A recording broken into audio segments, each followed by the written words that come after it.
आज हम बात करेंगे चाइना की इकोनॉमी के बारे में, ड्रैगन की असली कहानी के बारे में आज हम बात करने वाले हैं। आग से खेल के जो शहर बनाए वो शहर कभी राख भी बन जाते हैं। ड्रैगन की सांसों में दम बहुत है पर अंदर से वो भी टूट जाते हैं।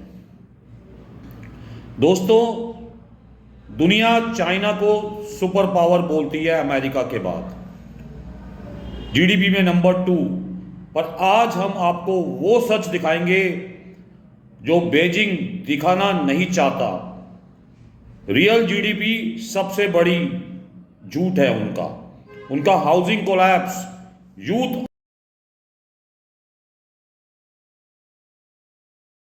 अनएम्प्लॉयमेंट।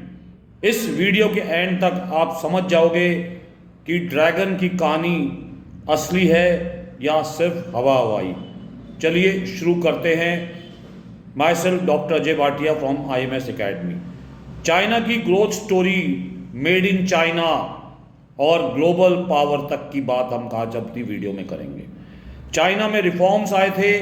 रिफॉर्म्स के बाद डेंग जोपिंग का एक फॉर्मूला था कि सस्ता प्रोड्यूस करो और मैसिव एक्सपोर्ट करो और डॉलर कमाओ। इसने चाइना को बना दिया था एक वर्ल्ड फैक्ट्री।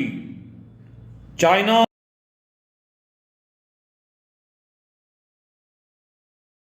बिगेस्ट एक्सपोर्टर बन गया था।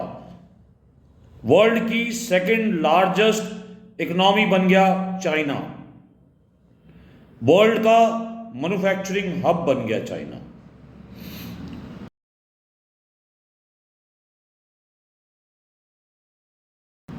लेकिन दोस्तों, ग्रोथ जब तेजी से होती है तो उतने ही बड़े क्रैक्स छुप जाते हैं।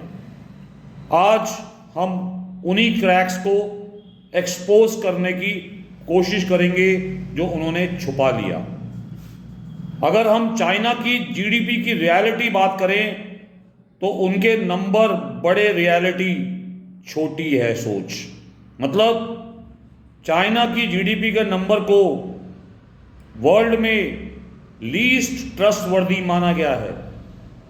लोग कहते हैं कि चाइना की जीडीपी रॉन्ग है, चाहे वर्ल्ड बैंक हो, IMF हो या कोई इंडिपेंडेंट इकोनॉमिक्स ने बार बार यही पॉइंट उठाया है कि चाइना की जीडीपी एक्चुअल नहीं है, वो इन्फ्लेटेड है। लोकल गवर्नमेंट चाइना में इन्फ्लेटेड जीडीपी क्रिएट करी हुई है। प्रोविंसेस की रिपोर्ट डाटा के बात करें तो बीजिंग का प्रेशर है कि टारगेट को पूरा करने का, जिससे जीडीपी बड़ी दिखे। हार्वर्ड के इकोनॉमिस्ट है नेथ रोगोफ के हिसाब से चाइना की रियल जीडीपी का जो ऑफिशियल डाटा है वो 20 से 30% कम है जो वो दिखा रहे हैं। मतलब जो वो दिखा रहे हैं वो सच नहीं हो सकता। चाइना में एक और सबसे बड़ी प्रॉब्लम बबल की है। उनका हाउसिंग बबल अब कोलैप्स की स्टेज पे आ गया है। ये बबल कभी भी फट जाएगा। चाइना की इकोनॉमी का 30% हिस्सा रियल एस्टेट का है, यानी आधी से थोड़ी कम इकोनॉमी सीमेंट और ब्रिक्स पे टिकी हुई है। और ब्लास्ट हुआ, उनकी रियल एस्टेट कंपनी एवरग्रैंडी डिफॉल्ट हो गई। करीबन $300 बिलियन का डेप्ट, जो वर्ल्ड का बिगेस्ट रियल एस्टेट कोलैप्स है। कंट्री का गार्डन क्राइसिस,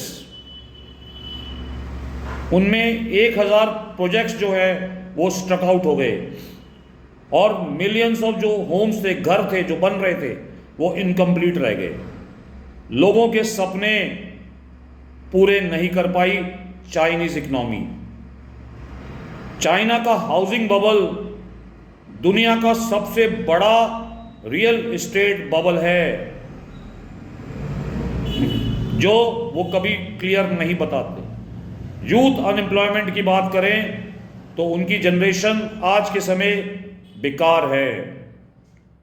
बीजिंग ने जो ऑफिशियल डाटा रिपोर्ट है वो बंद कर दी, क्योंकि अनएम्प्लॉयमेंट रेट 21% से ऊपर क्रॉस कर चुका है।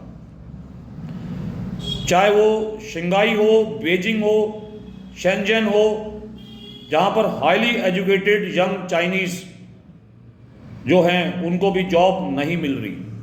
इसको बोलते हैं चाइना अपनी जनरेशन को लूज करती जा रही है। अगर हम लोकल गवर्नमेंट डेब्ट क्राइसिस की, उधार के क्राइसिस की बात करें तो इसमें भी चाइना की हालत खराब है। चाइना की लोकल गवर्नमेंट ने बनाए, जिसको हम लोकल गवर्नमेंट फाइनेंसिंग व्हीकल्स बोलते हैं, ये शैडो बैंक होते हैं या शैडो बैंक जैसे काम करते हैं। ये जो व्हीकल्स हैं जिसको हमने शैडो बैंक का नाम दिया, इन्होंने कई ट्रिलियंस डॉलर बोरो कर रखे हैं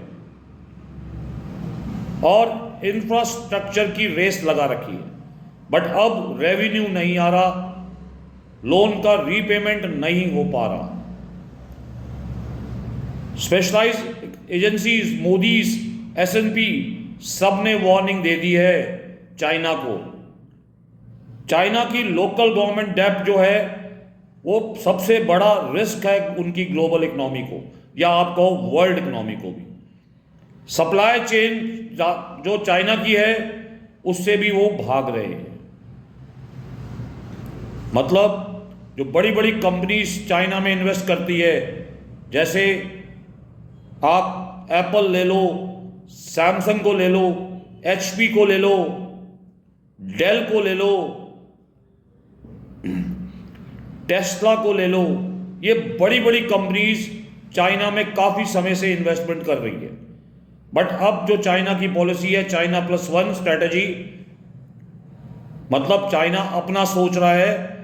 इसीलिए चाइना में एक और प्रॉब्लम आ गई है, हाई वेजेस की।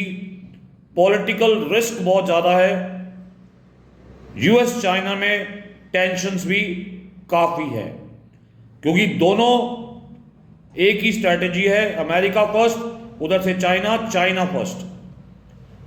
सप्लाई चेन मूव हो रही है अब डिफरेंट अलग अलग कंट्रीज में।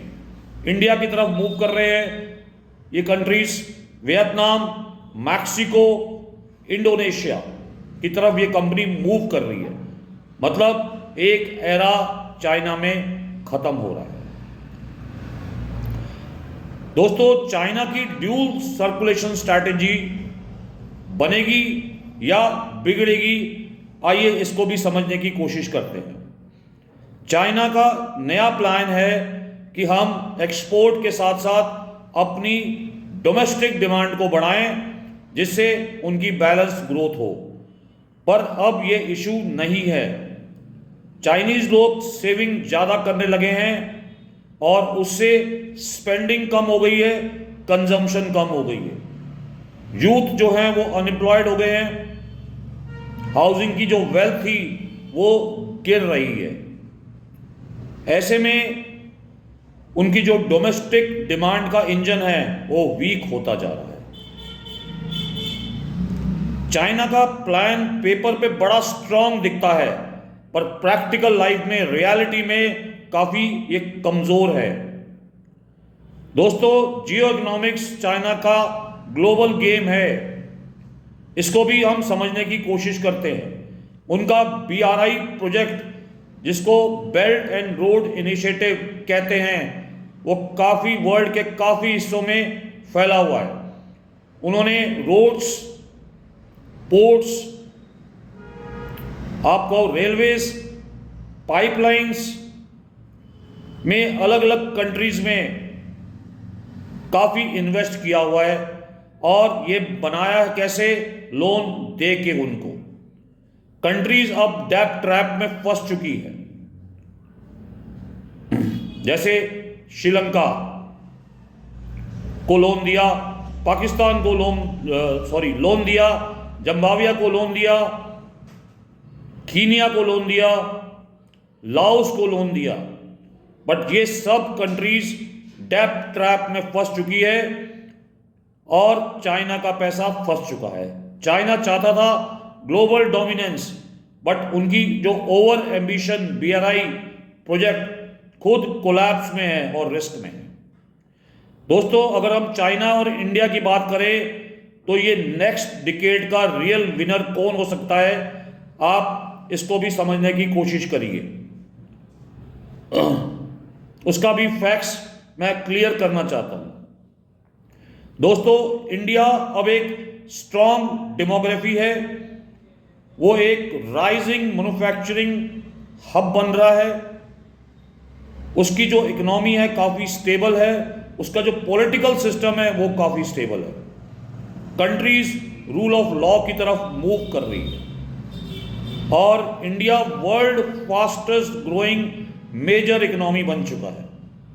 बड़ी बड़ी ग्लोबल कंपनीज चाइना से इंडिया की तरफ शिफ्ट हो रही है। उधर से अगर हम चाइना को देखें तो चाइना में पॉपुलेशन एजिंग होती जा रही है, डेब्ट का क्राइसिस बढ़ता जा रहा है, हाउसिंग बबल कोलैप्स जो मैंने ऊपर बात करी, उनका जो एक्सपोर्ट है दोस्तों वो स्लो होता जा रहा है, लोगों का ग्लोबल ट्रस्ट जो है चाइना से उतर रहा है। तो नेक्स्ट डिकेड की रियल रेस की बात करें तो इंडिया का राइज हो रहा है और चाइना स्लो डाउन की तरफ मूव कर रहा है।